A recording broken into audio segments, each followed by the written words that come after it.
Hello, my name's Daniel and I work as the Politics Curator at LSE Library. And for Women's History Month, I've chosen to highlight this item, which is on display at the library exhibition. This is a memoir written by Wangari Maathai.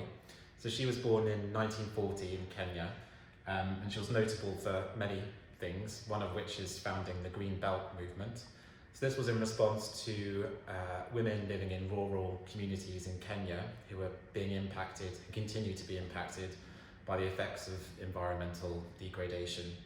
And she trained women to plant trees, plant seedlings, plant their own crops, so that they can produce their own fuel, and to combat deforestation, and also crucially paid them for their labour, so she arranged for them to be paid.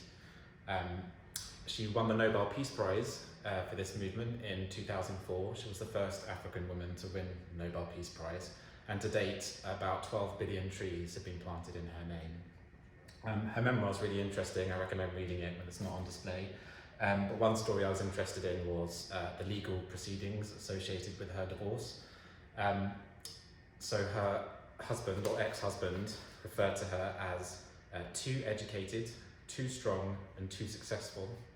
And in a subsequent interview after the divorce, Maathai referred to her husband as, referred to the judge as being incompetent, and for that the judge sentenced her to 6 months in prison for contempt of court.